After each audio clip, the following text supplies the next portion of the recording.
আসসালামু আলাইকুম রহমতুল্লাহ। আশা করি তোমরা সবাই ভালো আছো। তো আজ তোমাদের ষোলকোপা সরকারি গভর্নমেন্ট কলেজের যে এয়ার ফাইনাল এক্সামিনেশন 2021-এর যে প্রশ্ন ব্যাংকটি গত সপ্তাহে যে পরীক্ষাটি হলো প্রশ্ন ব্যাংকের সলিউশনটা দিব। তো ষোলকোপা সরকারি ডিগ্রি কলেজের যে প্রশ্ন প্যাটার্নটি ইংলিশের জন্য হয়েছিল সেটাতে first paper then second paper সমন্বিতভাবে ছিল। তো প্রশ্ন প্যাটার্নটি এরকম হয়েছিল যে 1 থেকে 5 নাম্বার পর্যন্ত ফার্স্ট পেপারের আন্ডারে, দেন 6 থেকে 9 নাম্বার অর্থাৎ 6 থেকে 9 নম্বর পর্যন্ত গ্রামাটিক্যাল, দেন 10-11 নাম্বারটি ছিল তোমাদের রিটেন। এনিওয়ে আমি তোমাদের গ্রামাটিক্যালগুলো সলিউশন করে দেব। তো অ্যাট ফার্স্ট আমরা নাম্বার 9 নাম্বার নিয়ে কথা বলবো। তো 9 নম্বরে তোমাদের যে আইটেমগুলো পড়ছিল যে সেন্টেন্স কমপ্লিট করতে হবে বা মেকিং করতে হবে, কিন্তু দেখো সেন্টেন্সগুলো মেকিং করার জন্য অবশ্যই আমাদের গ্রামাটিক্যাল স্ট্রাকচার, রুলস এগুলো মেনটেন করতে হবে। কারণ আমরা আমাদের মন গড়া গল্পের মতো কোনো কথা এখানে ক্রিয়েট করতে পারি না। অর্থাৎ একটা সেন্টেন্স আছে, সেই সেন্টেন্সটা আমাদের অবশ্যই গ্রামাটিক্যাল রুলস মেনটেন করে কিন্তু ক্রিয়েট করতে হবে, মেকিং করতে হবে। যদি তুমি গ্রামাটিক্যালের বাইরে করতে চাও তাহলে কিন্তু তোমার সেন্টেন্সটা রাইট হবে, বাট গ্রামাটিক্যালের তোমার যে স্ট্রাকচারটা যে সেন্টেন্সটা যেভাবে ক্রিয়েট হয় সেটা মিসিং হয়ে যাবে। আর মিসিং হয়ে গেলে কিন্তু তোমার প্রশ্নটি তোমার অ্যান্সারটি কেটে দেবে। তো এখানে মোটামুটি আমরা 9 নম্বরে কমপ্লিটিং সেন্টেন্সে 10টি প্রশ্ন দেখতে পাচ্ছি। তো যাই হোক, চলো আমরা প্রশ্ন ব্যাংকটি সলিউশন করে ফেলি। ও বাই দ্য ওয়ে, তোমাদের একটা কথা অবশ্যই বলতে হবে, তোমরা যদি প্রত্যেকটি সেন্টেন্সের মিনিংটা বাংলাটা যদি না করতে পারো তাহলে কিন্তু কখনোই তোমরা একটা সেন্টেন্সকে মেকিং করতে পারবে না। অর্থাৎ কোনো সেন্টেন্সকে মেকিং করতে হলে অবশ্যই তার বাংলাটা জানতে হবে, কেননা এখানে একটি সেন্টেন্স বা একটি স্টেটমেন্টের কোনো একটি অংশ দেওয়া থাকবে। লাইক দিস, এই সেন্টেন্সটির দিকে তাকাও, ইফ ইউ মেইনটেইন অনেস্টি, তুমি যদি সততা বজায় রাখো। দেখো, তুমি যদি সততা বজায় রাখো, এরপরে কি হতে পারে? এই বাক্যটা কি সম্পূর্ণ হয়েছে? দেখো, বাক্যটি কিন্তু সম্পূর্ণ হয়নি। যে তুমি যদি সততা বজায় রাখতে পারো বা রাখতে চাও, বা তুমি যদি তোমার সততা বজায় রাখো, তাহলে তুমি অবশ্যই ইন ফিউচারে ভালো কিছু পাবে। বাক্যটা এখন কিন্তু একটা সম্পূর্ণ হলো। তো এই যে তোমার অর্ধ বাক্যটা তোমার প্রশ্নে দেয়া থাকবে, এই বাক্যটা তোমাকে সম্পূর্ণ করতে হলে অবশ্যই যে অর্ধ বাক্যটা তোমার প্রশ্নে দেয়া থাকবে সেই বাক্যের অংশটা কিন্তু তোমাকে ভালো করে বুঝতে হবে, মিনিং সহ। আর যদি তুমি বুঝতে না পারো তাহলে কিন্তু কখনোই একটা সেন্টেন্স তুমি রাইটলি মেকিং করতে পারবে না। আশা করি বোঝাতে পেরেছি। আর আর আরেকটি কথা তোমাদের অবশ্যই বলা আবশ্যক, যে প্রত্যেকটি সেন্টেন্স মেকিং করার জন্য কিন্তু আমাদের স্ট্রাকচার মেনটেন করতে হবে। তো আমি এখানে 10টি তোমাদের প্রশ্ন ব্যাংক থেকে 10টি প্রশ্ন আছে, তো 10টি প্রশ্নের জন্য আমি ইন্ডিভিজুয়ালি তোমাদের 10টি রুলস স্ট্রাকচার করে দেব। আর তোমরা কিন্তু অবশ্যই স্ট্রাকচারগুলো সুন্দর করে নোট করে রাখবে। আমি যে স্ট্রাকচারগুলো তোমাদের দিব, এই স্ট্রাকচার দিয়ে শুধু যে এই প্রশ্নগুলো সলিউশন হবে এমন না, এই স্ট্রাকচারের আন্ডারে যত প্রশ্ন যেভাবেই সেন্টেন্স অর্ধ সেন্টেন্স ক্রিয়েট করুক না কেন সবটাই সলিউশন করা যাবে। তাহলে চলো আমরা প্রথম বাক্যটা দেখি। প্রথম বাক্যটি বলছে, honesty is the best policy, অর্থাৎ সততা হলো একটি মহৎ গুণ। ইফ ইউ মেনটেন অনেস্টি, যদি তুমি তোমার সততা বজায় রাখো, বা তোমার সততা বজায় রাখো, তাহলে এই দিকে একটু খেয়াল করো। এই পুরো অংশে কিন্তু 2টা সেন্টেন্স আছে। এই পর্যন্ত একটা সেন্টেন্স শেষ, এখান থেকে কিন্তু আরেকটি সেন্টেন্স শুরু হয়েছে, তাই না? বলো, এখান থেকে আরেকটি সেন্টেন্স শুরু হয়েছে যেখানে সেন্টেন্সটি পুরোটা নাই। কমা দেখেই বুঝতে পারছো যে সেন্টেন্সটি পুরোটা নাই। তো এই সেন্টেন্সের দিকে আমাদের তাকানো প্রয়োজন নাই, আমাদের জাস্ট এই সেন্টেন্সটি দেখলেই হবে। তাহলে দেখো যে এই সেন্টেন্সটি বলছে, ইফ ইউ মেনটেন অনেস্টি, যদি তুমি সততা বজায় রাখো। তাহলে কি হতে পারে যে যদি তুমি সততা বজায় রাখো তাহলে তুমি ভবিষ্যতে ভালো কিছু পাবে। তাহলে বাক্যটা, আমার কথা কি বুঝতে পারছো তোমরা, যে বাক্যটা কিভাবে আমরা সম্পূর্ণ করতে পারি? যে বাক্যের অর্ধ অংশে আছে যদি তুমি তোমার সততা বা তুমি যদি সততা বজায় রাখো, তাহলে পরের অংশ কিন্তু আমরা বলতে পারি তুমি ভবিষ্যতে ভালো কিছু পাবে, তুমি ভবিষ্যতে ভালো কিছু পাবে বা ভবিষ্যতে তুমি উন্নতি করবে, অনেক কিছুই কিন্তু আমরা বলতে পারি। তো এই সেন্টেন্সটা যে অংশটা আমরা মেকিং করব, সেই অংশটা আমরা কি স্ট্রাকচার ফলো করতে পারি? তাহলে একটু ভালো করে খেয়াল করে দেখো, এই অংশে কিন্তু ইফ যুক্ত আছে। সেন্টেন্সের প্রথমে কি আছে বলো? ইফ আছে। তোমাদের কিন্তু গত টিউটোরিয়ালে আমি কিন্তু তোমাদের ইফ সম্পর্কে কিছু বিস্তারিত আলোচনা করছি। কোনো সেন্টেন্সের যদি ইফ থাকে তাহলে সেই সেন্টেন্সটি হবে কন্ডিশনাল সেন্টেন্স। কি হবে বলো? সেই সেন্টেন্সটি হবে কন্ডিশনাল সেন্টেন্স। তাহলে ইফযুক্ত সেন্টেন্স মানেই কন্ডিশনাল সেন্টেন্স। এখন বিষয়টা হচ্ছে কন্ডিশনাল সেন্টেন্স তো 4 প্রকার, আমরা কোন কন্ডিশনে রেখে এইটাকে মেকিং করতে পারি। এখন বিষয়টি দেখো যে আমরা কোন কন্ডিশনে রেখে কাজটি করব, সেটা কিন্তু আমাদের যে অর্ধ স্টেটমেন্ট অর্ধ সেন্টেন্স সেটা বলে দিবে। দেখো ইফের পরে কি ইউজ হয়েছে? ইফের পরে সাবজেক্ট ইউজ হয়েছে, দেন কি হয়েছে? ভার্ব ইউজ হয়েছে, মেইনটেইন। মেইনটেইন কি ভার্ব জানো? মেইনটেইনটা আমি তোমাদের একটু নোট করে দিই। মেইনটেইনটা হলো ভার্বের বেস ফর্ম, V1। দেন কি হয়েছে বলো? বাকি অংশ হয়েছে, তাই না? তাহলে দেখো ইফের পরে যদি সাবজেক্ট থাকে, দেন যদি V1 থাকে, লাইক দিস, এমন যে সাবজেক্ট দেন V1 প্লাস বাকি অংশ, তোমরা বলতে পারো যে বাকি অংশ বা অবজেক্ট যাই বলো না কেন, এটা বলতে পারো। তো দেখো যদি এইভাবে একটা বাক্য গঠন হয়ে থাকে তাহলে সেই বাক্যটাকে আমরা কি বলি বলো তো?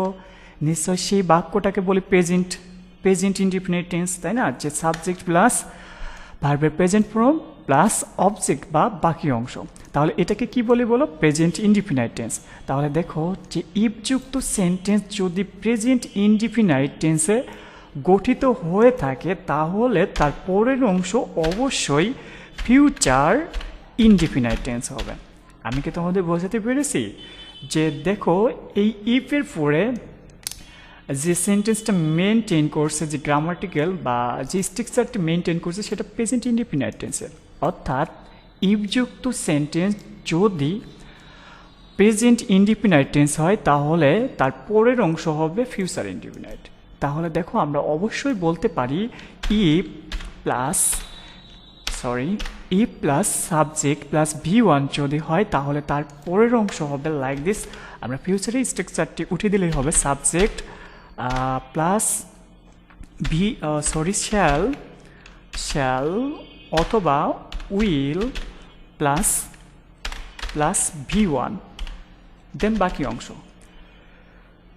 তাহলে ভালো করে দেখো যে ইফযুক্ত সেন্টেন্সটি প্রেজেন্ট ইনডিফিনাইট টেন্স হওয়ার কারণে আমরা পরের অংশটি, যে অংশটি আমরা মেকিং করব, সেই অংশটি অবশ্যই আমরা future indefinite subject then shall বা উইল প্লাস ভার্বের বেস ফর্ম দেন বাকি অংশ দিয়ে তৈরি করব। তাহলে এই যে আমরা স্ট্রাকচারটি বা এই যে মেথডটি ইউজ করছি, এই মেথডটি কি জানো? এই মেথডটি হলো আমাদের ফার্স্ট কন্ডিশন। এটা হবে আমাদের ফার্স্ট কন্ডিশন, ফার্স্ট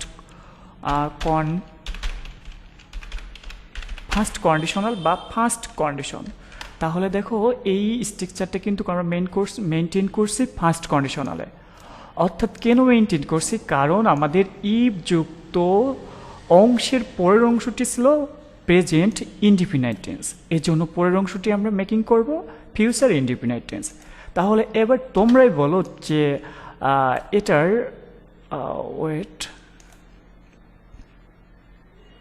তাহলে এবার তোমরাই বলো যে এই অর্থ বাক্যের পরের অংশটা আমরা মেকিং কিভাবে করতে পারি? নিশ্চয়ই আমরা একটা সাবজেক্ট ইউজ করব। হ্যাঁ, অবশ্যই আমাদের কি করতে হবে? প্রথম অবস্থায় আমাদের সাবজেক্ট ইউজ করতে হবে। তো সাবজেক্ট এখানে দেখো আগের অংশের সাবজেক্ট কি ছিল? ইউ। তাহলে অবশ্যই আমরা সাবজেক্ট হিসেবে এখানে ইউ ইউজ করতে পারি, ইউ। দেন কি করবো বলো? দেন আমাদের শ্যাল অথবা উইল নিতে হবে। তাহলে তোমরাই বলো তো যে ইউ এর পরে শ্যাল হয় কি উইল হয়? অবশ্যই তোমরা জানো ইউ এর পরে উইল হয়, তাহলে কি হবে বলো? You will. বাংলাটা আমরা কি বাংলাটা ট্রান্সলেট করতে চাচ্ছি, আমরা বাংলাটা আমাদের বাংলাটা ছিল যদি তুমি সততা বজায় রাখো তাহলে তুমি ফিউচারে বা ভবিষ্যতে ভালো কিছু পাবে। তাহলে ইউ উইল, হ্যাঁ ইউ উইল আর পাওয়া, এবার ভালো কিছু পাবে। তাহলে দেখো পাওয়ার ইংরেজি কি বলো? পাওয়ার ইংরেজি গেট। এই গেটটা আমরা কেন নিলাম? কারণ V1 নিতে হবে, দেন আমরা V1 নিলাম। গেট কি বলো? গেট কি গুড বা গেট বেটার বা কি বলতে পারো বলো? গেট গুড বলতে পারো বা বেটার বলতে পারো, যেটাই পারো বলতে পারো যে you will get you will get good in future, in future in future. এই অংশটা কিন্তু মেকিং করেছি আমরা ফিউচারে। কেন ফিউচারে করেছি? কারণ আমাদের আগের অংশটি ছিল প্রেজেন্টে, এই জন্য আমরা ফিউচারে করেছি। এখন ভালো করে দেখো যে আমাদের ফিউচারের যে ফার্স্ট কন্ডিশনালে রেখে আমরা কাজটি করেছি তার স্ট্রাকচার ছিল সাবজেক্ট, হ্যাঁ আমরা সাবজেক্ট ইউজ করেছি। দেন শ্যাল অথবা উইল, আমরা শ্যাল অথবা উইল ইউজ করেছি।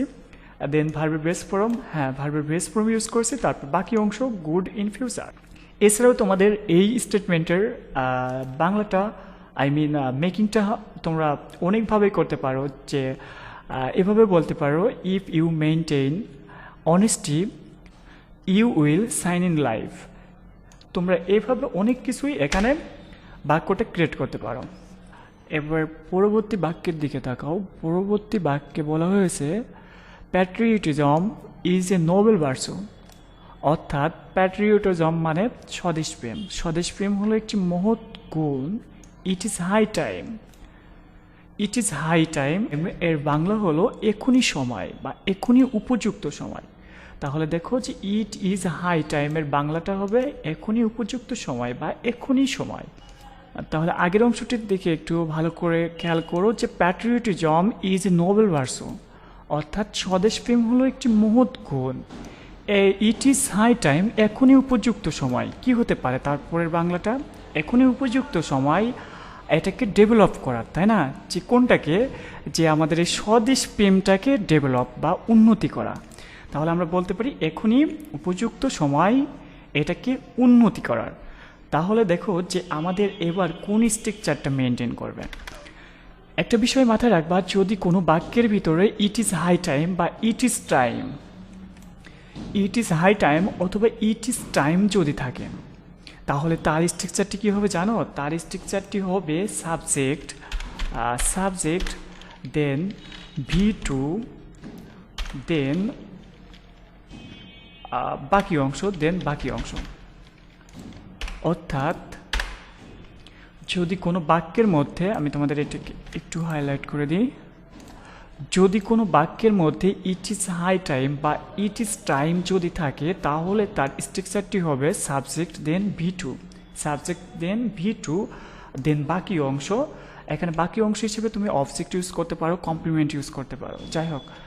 তো দেখো ইট ইজ হাই টাইম আমাদের দেয়া আছে, এর পরে অবশ্য আমাদের যেটা করতে হবে, আমাদের কী নিতে হবে? সাবজেক্ট নিতে হবে।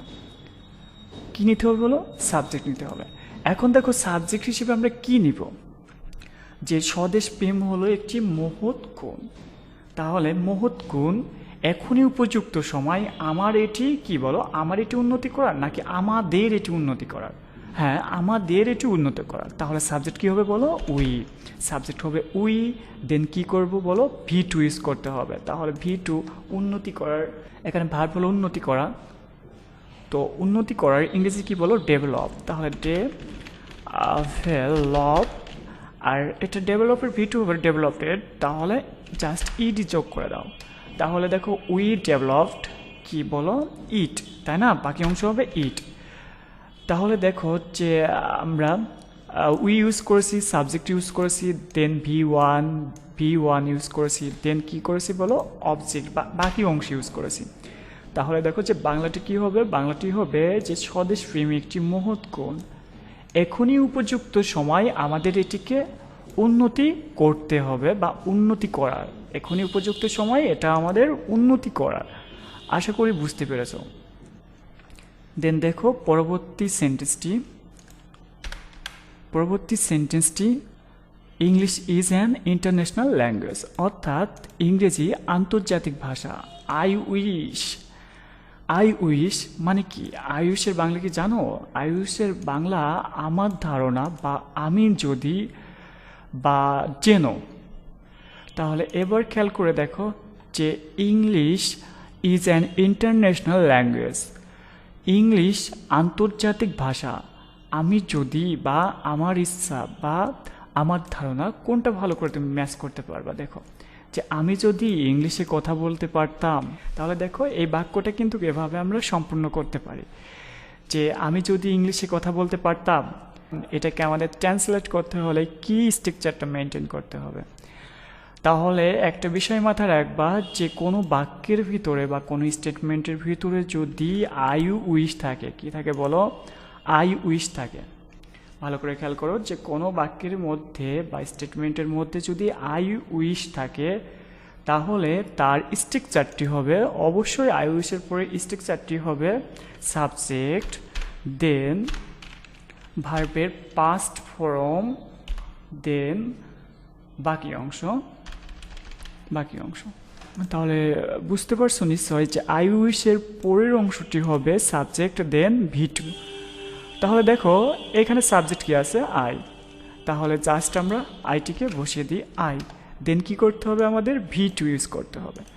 তাহলে মজার বিষয় যে আমি যদি ইংলিশে কথা বলতে পারতাম, তাই না? তাহলে কি V2 কি? কথা বলার ইংরেজি কি বলো? স্পেক। কথা বলার ইংরেজি ওয়ার্ড স্পেক। তাহলে আমরা V2তে কী হবে বলো? স্পোক। তাহলে স্পোক। তাহলে দেখো আই স্পোক, দেখো আই স্পোক কি বলো? কিসে কথা বলতে পারতাম? ইংলিশে কথা বলতে পারতাম, তাই না? ইন কি হবে বলো? In English.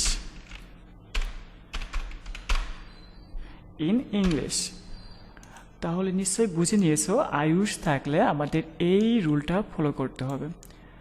এবার দেখো পরবর্তী সেন্টেন্সটির দিকে তাকাও, যে পরবর্তী সেন্টেন্সে বলা হয়েছে ইফ আই হ্যাড মাস মানি, যদি আমার অনেক টাকা থাকতো।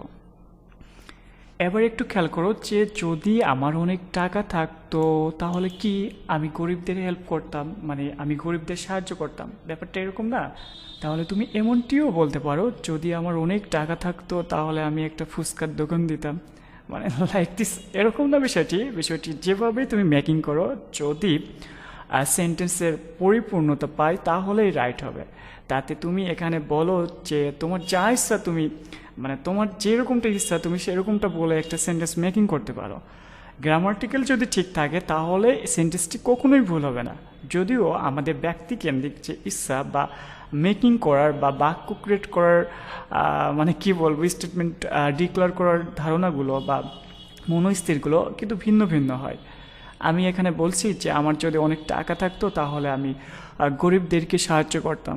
তোমার তো এরকম মন মানসিকতা নাও থাকতে পারে, তুমি হয়তো বা একটু পেটুক হলে বলতে পারতে যে আমার যদি অনেক টাকা থাকতো তাহলে আমি 5 স্টার হোটেলে গিয়ে অনেক কিছু খেতাম, তাই না? বলো, এটা ডিপেন্ড করবে তোমার আমার মতো সবার ধ্যান ধারণার উপরে। তো আমি বলছি যে আমার যদি টাকা থাকতো, অনেক টাকা থাকতো, তাহলে আমি গরিবদেরকে সাহায্য করতাম। তুমি এটা নাও বলতে পারো। তুমি যদি এটা নাও বলো তবুও তোমার এই বাক্যটা রাইট হবে যদি তুমি গ্রামাটিক্যাল স্ট্রাকচারটা মেনটেন করো। তাহলে আশা করি বুঝতে পেরেছো। তো এই বাক্যের দিকে তাকাও, এই বাক্যতেও কিন্তু ইফ দিয়ে শুরু হয়েছে, তাই না? বলো, এই বাক্যটাও ইফ দিয়ে শুরু হয়েছে। আর ইফ দিয়ে বাক্য শুরু হলে কি হয় বলো? সেটা কন্ডিশনাল সেন্টেন্স হয়, তাই না? সেটা কি হয় বলো? কন্ডিশনাল সেন্টেন্স হয়। কিন্তু মজার বিষয়টা, একটু আগে আমরা একটা কন্ডিশনাল সেন্টেন্স কমপ্লিট করলাম যেখানে আমাদের বাক্য অংশটুকু বা বাক্যের অর্ধ অংশটুকু কী ছিল বলো? প্রেজেন্ট ইনডিফিনিট ছিল। এই জন্য আমরা পরবর্তী অংশটুকু আমরা ফিউচার ইনডিফিনিট করেছিলাম। কিন্তু এই দিকে তাকাও যে এইবার কিন্তু বাক্যের প্রথম অংশ প্রেজেন্ট ইনডিফিনাইট টেন্সে নাই, আছে কিসে বলো? আছে পাস্টে, হ্যাড কিসের বলো? পাস্ট ফর্মের ভার্ব না হ্যাড। তাহলে দেখো যে এবার কিন্তু ইফের পরের অংশটুকু পাস্ট ফর্ম, ইফের পরের অংশ পাস্ট ফর্ম। এবার দেখো যে আমাদের যদি ইফের ইফের পরের অংশটা প্রেজেন্ট ফর্ম হয় তাহলে আমরা ফার্স্ট কন্ডিশনাল ইউজ করি, আর যদি ইফের পরে পাস্ট ফর্ম হয় তাহলে আমরা কিন্তু সেকেন্ড কন্ডিশনাল ইউজ করি। তো সেকেন্ড কন্ডিশনালের স্ট্রাকচার কি তোমাদের কি জানা আছে? দেখো লাইক দিস, আমি তোমাদের নোট করে দিই যে সেকেন্ড কন্ডিশনাল স্ট্রাকচারটা হবে subject then would then V1 then বাকি অংশ। বুঝতে পেরেছো যে যদি ইফ যুক্ত সেন্টেন্সের পরের অংশ পাস্ট ফর্মে থাকে তাহলে তোমাদের অবশ্যই সেকেন্ড কন্ডিশন ইউজ করতে হবে, আর সেকেন্ড কন্ডিশনের পরের অংশটি হবে সাবজেক্ট দেন উড অথবা কুড। তো অ্যাজ ইউজুয়াল আমরা সব থেকে বেশি উড টাইপ ব্যবহার করি, এই জন্য আমি এখানে উড উঠে দিয়েছি। তো তোমরা চাইলে কুড ইউজ করতে পারো, এখানে কোনো বাধ্যবাধকতা নাই, তুমি চাইলে উড ইউজ করতে পারো, চাইলে কুড ইউজ করতে পারো। তো subject then would then V1 then বাকি অংশ। তাহলে এই সেন্টেন্সটি কিন্তু আমাদের এইভাবে মেকিং করতে হবে। তাহলে আমি বলেছিলাম যে আমার যদি অনেক টাকা থাকতো তাহলে টাকা থাকতো আমি গরিবদের সাহায্য করতাম। তাহলে দেখো সাহায্য কে করতাম আমি, তাহলে সাবজেক্ট কি হবে বলো? আমার যদি টাকা থাকতো তো আমিই সাহায্য করতাম, তাহলে সাবজেক্ট হবে I. Good, I then then would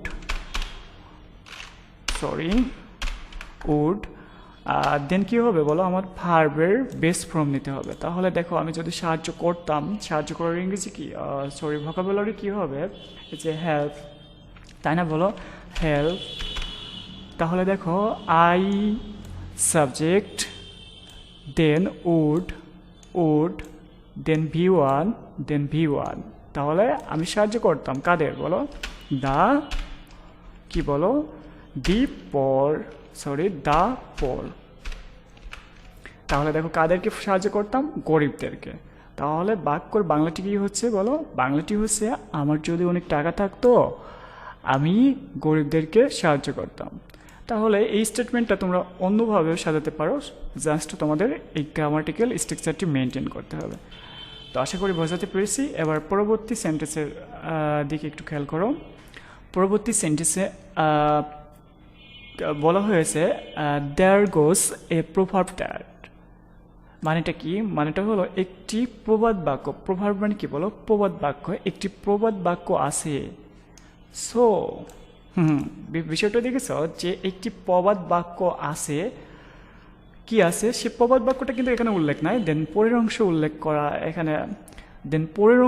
উল্লেখ করে দিয়েছে you have to make friendship, তোমাকে বন্ধু বানাতে হবে উইথ এ জেন্টলম্যান। মানে কি? ভদ্রলোক বা ভদ্র বন্ধু বানাতে হবে তুমি, বা তোমার ভদ্র বন্ধুদের সঙ্গে সঙ্গ দিতে হবে, এরকম ব্যাপার স্যাপার আর কি।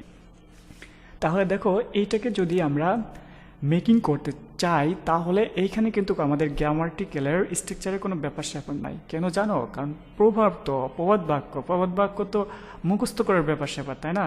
দেখা যায় অনেক প্রবাদ বাক্য যেগুলো একদমই তোমাদের গ্রামাটিক্যাল কোনো স্ট্রাকচার মেনটেন করে না। কিন্তু দেখো এখানে যেহেতু আমাদের এই প্রশ্নটা চলে আসছে সেহেতু আমরা কিন্তু এখানে গ্রামাটিক্যাল মেনটেন না করে আমাদের এই স্টেটমেন্টের সঙ্গে কোন প্রবাদ বাক্যটা চাই সেটা আমাদের এখানে উল্লেখ করতে হবে।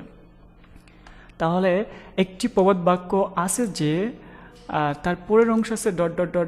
You have to make friendship with a gentleman, অর্থাৎ তোমাকে উচিত বা তোমাকে ভদ্রদের সঙ্গে বা ভদ্র বন্ধু সঙ্গে বন্ধুত্ব করায়। তার মানেটা কি? আমরা বলতে পারি যে একটি প্রবাদ বাক্য আছে যে সঙ্গ দোষে লোহা ভাসে। আমরা কিন্তু এই প্রবাদ বাক্যটি এখানে দিতে পারি, তাহলে কিন্তু আমাদের 100% ম্যাচ করে যাবে। তাহলে বলো তো সঙ্গ দোষে লোহা ভাসে এর প্রবাদ বাক্যের ইংরেজিটা কি হবে? জানো? A man is known by the company he keeps. বিষয়টা বুঝছো? এর জন্য আমরা কিন্তু এখানে কিপস করছি, এর চোখ করছি। যাই হোক, তো ব্যাপারটা দেখো, এটা আমি একটু তোমাদের হাইলাইট করে দিই। ওকে, দেখো a man is known by the company he keeps. অর্থাৎ এই প্রবাদ বাক্যের বাংলাটি যে সঙ্গ দোষী লোহা ভাসে, তাহলে অবশ্যই তোমাদের এটিকে মুখস্থ করতে হবে, অবশ্যই মুখস্থ করতে হবে, মুখস্থ করে রাখতে হবে, কারণ এগুলো তো আর গ্রামাটিক্যাল মেনটেন করে আমরা এভাবে ক্রিয়েট করতে পারি না। যাই হোক, তাহলে দেখো যে পুরো স্টেটমেন্টটা বা পুরো সেন্টেন্স, এখানে তো আচ্ছা যাই হোক, তো পুরো সেন্টেন্সটি দেখো যে ইংরেজিতে বা একটা প্রবাদ বাক্য আছে যে সঙ্গ দোষে লোহা ভাসে। অতএব বা সুতরাং তোমাকে ভদ্রদের সঙ্গে মিশতে হবে বা ভদ্রদের সঙ্গে বন্ধুত্ব করতে হবে। আশা করি বোঝাতে পেরেছি। দেন দেখো 1 নম্বরে একটু উঠিয়ে নিয়ে উপরে দেখো, hardly has he seen his friend, যখনই সে তার বন্ধুকে দেখতে পেল। তাহলে বাংলাটা কি হচ্ছে বলো, যে যখনই সে তার বন্ধুকে দেখতে পেল সে কি করলো, তার বন্ধুকে জড়িয়ে ধরলো বা সে তার বন্ধুকে অভিনন্দন জানালো। আমরা তো অনেক কিছুই বলতে পারি, তাই না? কিন্তু এখানে গ্রামাটিক্যালের স্ট্রাকচারটা কী হবে সেটা মেনটেন তো করতে হবে। তারপরে আমরা বাকি অংশটুকু আমাদের ইচ্ছা অনুযায়ী সাজিয়ে নেব। তো একটা জিনিস ভালো করে খেয়াল করে দেখো, যদি কোনো বাক্যের মধ্যে হার্ডলি হ্যাজ থাকে, কি বলো, হার্ডলি হ্যাজ যদি কোনো বাক্যের ভিতরে থাকে, তাহলে তার পরের অংশের স্ট্রাকচারটি হবে when plus past indefinite tense. Past indefinite tense তোমাদের পাস্ট ইনডিফিনাইট টেন্সের একটু স্ট্রাকচারটা আমি ভেঙে দিই। সাবজেক্ট, দেন V2, দেন বাকি অংশ।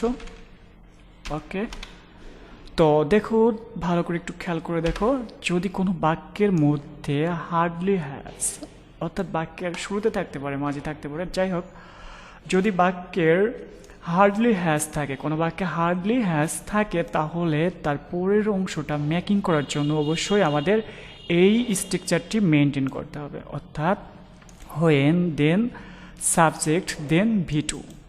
তাহলে দেখো এই বাংলাটা আমরা কি করতে চেয়েছিলাম, বাংলাটা করতে চেয়েছিলাম যে যখনই সে তার সে তার বন্ধুকে দেখতে পেল, সাথে সাথে সে তার বন্ধুকে জড়িয়ে ধরলো। সে কি করলো বলো, তার বন্ধুকে জড়িয়ে ধরলো। তাহলে দেখো যে হোয়েন, আমাদের স্ট্রাকচারে এখানে কি ইউজ করতে হবে, সর্বপ্রথম হোয়েন, হোয়েন, হোয়েন, আর দেন কি করতে হবে, সাবজেক্ট। এখন কে কাকে জড়িয়ে ধরলো, সে তাকে সে তার বন্ধুকে জড়িয়ে ধরলো। তাহলে এখানে সাবজেক্ট হবে হি, হোয়েন হি কি জড়িয়ে ধরার ইংরেজি কি বলো, হার্ড। তাহলে জড়িয়ে ধরার ইংরেজি কি হবে বলো, হার্ড, HUGGED। কেন ইডি যোগ করছি, কারণ দেখো যে V2 পাস্ট ফর্ম, এই জন্য আমাদের কিন্তু এই ভার্বটি পাস্ট ফর্মে নিতে হয়েছে। বুঝতে পারছো যে আমাদের এখানে V2, অর্থাৎ সাবজেক্টের উপরে V2 হবে, এই জন্য আমরা মেইন ভার্বটিও V2 করেছি। আচ্ছা যাই হোক, সে তার বন্ধুকে কি জড়িয়ে ধরলো, তাহলে হোয়েন হি হার্ড, কাকে জড়িয়ে ধরলো, হিজ ফ্রেন্ড। বাকি অংশ আমরা দিব হিজ ফ্রেন্ড। তাহলে নিশ্চয়ই ব্যাপারটি বুঝে নিয়েছো যে কোনো বাক্যের মধ্যে যদি হার্ডলি হ্যাজ থাকে, তাহলে তার পরের অংশের স্ট্রাকচার হবে হোয়েন, জাস্ট আমরা হোয়েন ইউজ করেছি, আর দেন সাবজেক্ট, হ্যাঁ সাবজেক্ট হি, দেন ভার্বের V2, হ্যাঁ ভার্বের V2। এবার পরবর্তী সেন্টেন্সটি দেখো, পরবর্তী সেন্টেন্সটিতে বলা হয়েছে it is long time since we. মানেটা কি বলতেছি, it is long time since we মানে অনেক দিন আগে আমরা, উই মানে কি বলো, আমরা। তাহলে কি অনেক দিন আগে আমরা কি দেখা করেছিলাম, এরকমটা হতে পারে না? বা এটাও হতে পারে যে অনেক দিন আগে আমরা এটা খেয়েছিলাম, বা অনেক দিন আগে আমরা সেখানে গিয়েছিলাম, যা ইচ্ছা তাই হবে, শুধু তোমাদের গ্রামাটিক্যাল স্ট্রাকচারটা মেনটেন করলেই হবে। তাহলে দেখো যে এই বাক্যটা কিভাবে আমরা ক্রিয়েট করতে পারি। তাহলে দেখো যে এই বাক্যের মধ্যে কিন্তু সিন্স আছে, কি আছে বলো, সিন্স। আর যদি কোনো বাক্যের মধ্যে সিন্স থাকে, কি থাকে বলো, সিন্স থাকে। আর যদি কোনো বাক্যের মধ্যে সিন্স থাকে আর সিন্সের আগের অংশ যদি প্রেজেন্ট ইনডিফিনাইট টেন্স হয়, তাহলে পরের অংশ হবে পাস্ট ইনডিফিনাইট। কী হবে বলো, পাস্ট ইনডিফিনাইট টেন্স হবে। তাহলে দেখো সিন্সের আগে প্রেজেন্ট ইনডিফিনিট টেন্স আছে তো ইজ, হ্যাঁ সিন্সের আগে প্রেজেন্ট ইনডিফিনিট টেন্স আছে। তাহলে এবার পরের অংশ কি হবে? পরের অংশ হবে পাস্ট ইনডিফিনিট টেন্স। তা পাস্ট ইনডিফিনিট টেন্সের স্ট্রাকচার কি? সাবজেক্ট দেন ভি টু দেন বাকি অংশ, তাই না? আচ্ছা যাই হোক, দেখো এখানে আমাদের ব্যবহার করতে হবে, দেখো সাবজেক্ট তো অলরেডি সাবজেক্ট উই আমাদের দেয়াই আছে, জাস্ট আমাদের ভিটি ইউজ করতে হবে। তাহলে দেখো যে অনেক দিন হলো বা অনেক দিন আগের কথা বা অনেক দিন হয়ে গেল আমরা কি করেছিলাম? দেখা করেছিলাম। এখন দেখো মিট মানে দেখা করা, আর মিটের পাস্ট ফর্ম কি জানো? মিট, MET, মিট, ঠিক আছে মিট। তাহলে কি আমরা মিট কি করেছিলাম বলো? দেখা করেছিলাম। যে কার সঙ্গে দেখা করেছিলাম? ধরে নিতে পারো হিজ বা হার, আমি বলে দিই হার। তাহলে দেখো অনেক দিন হয়ে গেল আমরা তার সঙ্গে দেখা করেছিলাম। তাহলে অনেক দিন হয়ে গেল আমরা তার সঙ্গে দেখা করেছিলাম। Just subject then V two then then বাকি অংশ। আশা করি বুঝতে পেরেছো ব্যাপারটা। এখন পরবর্তী সেন্টেন্সের দিকে একটু খেয়াল করো। অল অফ আস, আমাদের সবার, হ্যাভ টু ওয়ার্ক হার্ড, কঠোর পরিশ্রম করতে হবে, উইথ দ্য ভিউ টু। অর্থাৎ বাংলাটা হলো যে আমাদের সবার ড্যাশ লক্ষ্যে, মানে কি এটির লক্ষ্যে, বা বলতে পারো যে আমাদের সবার কঠোর পরিশ্রম করতে হবে লক্ষ্যে নাই, তারপরের অংশ নাই। তাহলে কি লক্ষ্যে? যে আমাদের দেশকে উন্নতি করার লক্ষ্যে। আমরা কি বলতে পারি বলো? বলতে পারি আমাদের দেশকে উন্নতি করার লক্ষ্যে আমাদের সবাইকে কঠোর পরিশ্রম করতে হবে। তাহলে দেখো যে দেশকে কি করতে বলো? উন্নতি করতে। এখন বিষয়টা হচ্ছে যে আমরা এটা সাজাবো কিভাবে, কোন ওয়েতে সাজাতে পারি। এখন দেখো যদি কোনো বাক্যের মধ্যে ফ্রেজাল টু থাকে, কি থাকে বলো? ফ্রেজাল টু, যেমন দেখো উইথ এ ভিউ টু, কি বলো? For example with a view to. তাহলে জানো উইথ এ ভিউ টুর এটা কি? এটা একটা ফ্রেজ টু, ফ্রেজাল টু। যদি কোনো বাক্যের মধ্যে বা শেষে ফ্রেজাল টু থাকে তাহলে তার ভার্বটির সঙ্গে অবশ্যই আমাদের আইএনজি যোগ করতে হয়। কি করতে হয় বলো? আইএনজি যোগ করতে হয়, দেন বাকি অংশ। আমি কি তোমাদের বোঝাতে পেরেছি? যদি কোনো বাক্যের মধ্যে বা বাক্যের শেষে হতে পারে ফ্রেজাল টু থাকে, তাহলে ফ্রেজাল টু মানে কি? টু যুক্ত ফ্রেজ যদি থাকে তাহলে অবশ্যই তারপরে ভার্বের সঙ্গে কি করতে হবে বলো? আইএনজি যোগ করতে হবে। তাহলে বাংলাটার দিকে খেয়াল করো। আমাদের সবার কঠোর পরিশ্রম করতে হবে দেশকে উন্নতি করার লক্ষ্যে। তাহলে দেখো উন্নতি করার, তাহলে কি আছে? ডেভেলপ। উন্নতি ইংরেজি কি বলো? ডেভেলপ। আর জাস্ট ডেভেলপের সঙ্গে কী করতে হবে? আমাদের আইএনজি করতে হবে। দেখো ভার্বের সঙ্গে আইএনজি যোগ করতে হবে। ডেভেলপিং বাকি অংশ কী হবে? Our country. ব্যাপারটি বুঝতে পারছো যে আমাদের কঠোর পরিশ্রম করতে হবে আমাদের দেশকে উন্নতি করার জন্য। এবার পরবর্তী বাক্যের দিকে একটু তাকাও। সরি, এখন পরবর্তী বাক্যের দিকে তাকাও। I was too young to, আমি এতটাই। টু এর মিনিং কি হয় জানো? টু এর মিনিং হয় এতটাই। তাহলে দেখো আমি ছিলাম, তাই না? I was too young, আমি এতটাই তরুণ ছিলাম যে। আমার কথা কি বুঝতে পারছো? যে আমি এতটাই তরুণ ছিলাম যে। তাহলে পরের অংশ কি হতে পারে? যে আমি এতটাই তরুণ ছিলাম যে কোনো মেয়েকেই, যুবতী মেয়েকেই না বলতাম না। আসলে ব্যাপারটা কি? দেখো ব্যাপারটা আবার ডাউট করো না ব্যাপারটা। এখন একটু বাক্যের দিকে খেয়াল করো। বাক্যের মধ্যে যদি টু যুক্ত টু, অর্থাৎ টু যদি থাকে, লাইক দিস, এমন হবে টু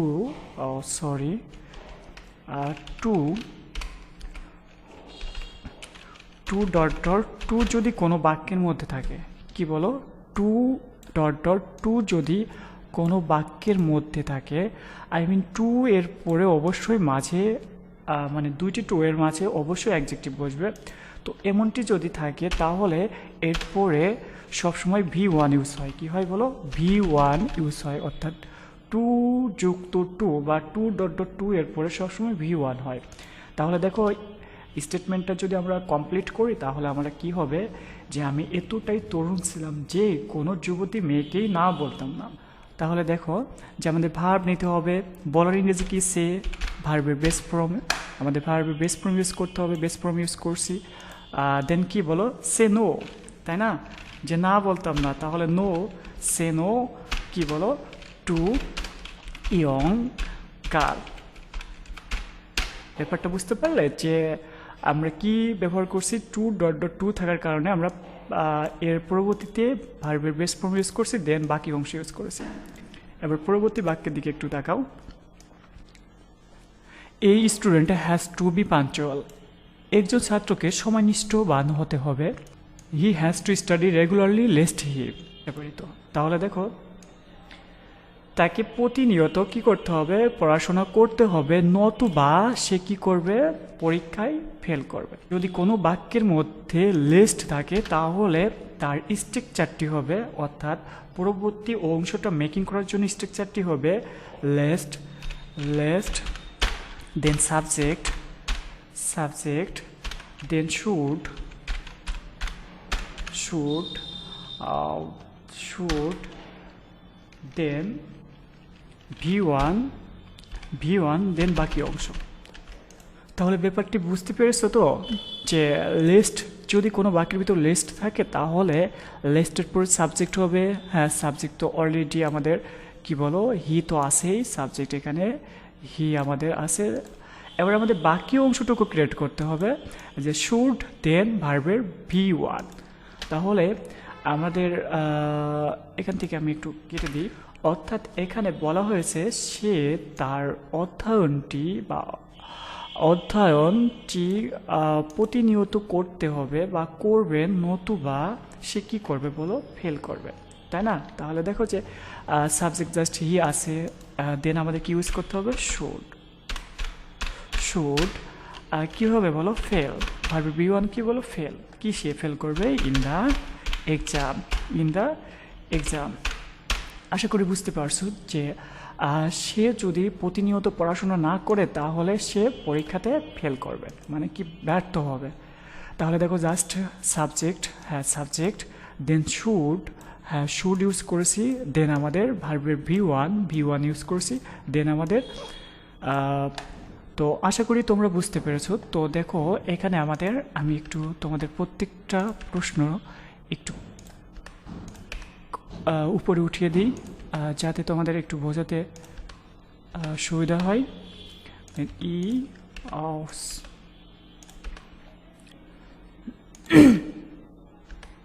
রাইট। তো দেখো প্রত্যেকটি সেন্টেন্স মেকিং করার জন্য কিন্তু আমরা স্পেশালি কিছু কিন্তু স্ট্রাকচার মেনটেন করেছি, বলো করেছি না। এটার জন্য এই স্ট্রাকচারটি, এটার জন্য এই স্ট্রাকচার, দেন এটার জন্য এই স্ট্রাকচার, দেন এটার জন্য এটা। দেখো প্রত্যেকটা আইটেমে শুধু একটা প্রবাদ বাক্য ছাড়া আমরা কিন্তু বাকি 9টার জন্য 9টি স্ট্রাকচার এখানে ক্রিয়েট করেছি। তো তোমাদের কাজ হবে যে এই স্ট্রাকচারগুলো সুন্দর করে নোট করে নেবে। আর এই স্ট্রাকচারের আন্ডারে দেখো তোমাদের স্টেটমেন্ট আলাদা হতে পারে, কিন্তু স্ট্রাকচার যে বিশেষ কিছু শব্দ বা শব্দ গুচ্ছর উপর ডিপেন্ড করে, যেমন ইট ইজ হাই টাইম, বুঝতে পারছো আমার কথা, it is high time, then if, then দেখো আই উইশ, এরকম যে স্পেশাল ওয়ার্ড বা শব্দ গুচ্ছ বা শব্দর উপর ডিপেন্ড করে আমরা কিন্তু প্রত্যেকটা রুলস ক্রিয়েট করেছি। তো তোমাদের অবশ্যই এখানে সতর্ক থাকতে হবে যে এই রুলের আন্ডারে তোমার স্টেটমেন্ট আলাদা হতে পারে, কিন্তু এই স্পেশাল ওয়ার্ডগুলো বা তোমার এই শব্দ গুচ্ছগুলো কিন্তু থাকবে। তো তোমাদের কাজ প্রচুর পরিমাণে এক্সারসাইজ করা, মাথায় রাখবা যত তুমি এক্সারসাইজ করবে ততই তুমি শিখতে পারবে। আর যদি তুমি ক্লাসটি দেখার পরে তুমি রেখে দাও, ক্লাসটি রেখে যদি তুমি এভাবে বসে থাকো তাহলে দেখবা একসময় যে আমি তোমাকে যেটি শিখেছি এটিও কিন্তু তুমি আর মনে করতে পারছো না। তো তোমাদের ষোলকুপা গভর্নমেন্ট ডিগ্রি কলেজের যে প্রশ্ন ব্যাংকের আমরা 9 নম্বর কমপ্লিটিং সেন্টেন্সটি সলিউশন করে দিয়েছি। দেন তো 8 নম্বর কোশ্চেন প্যাটার্নে আমাদের যে আইটেমটি এসেছিল সেটি মডিফায়ার, দেন 7 নম্বরে এসেছিল right form of verb, and 6 নম্বরে এসেছিল কানেক্টর। তো আমি তোমাদের এই ক্লাসগুলো 3টা এপিসোডে রেখেছি। তো নেক্সট আরও 3টে এপিসোড আসবে তোমাদের, যেখানে একটা মডিফায়ার সম্পর্কে একটা টিউটোরিয়াল থাকবে, দেন তোমাদের রাইট ফর্ম অফ ভার্বের একটা টিউটোরিয়াল থাকবে, দেন কানেক্টরের একটা টিউটোরিয়াল থাকবে।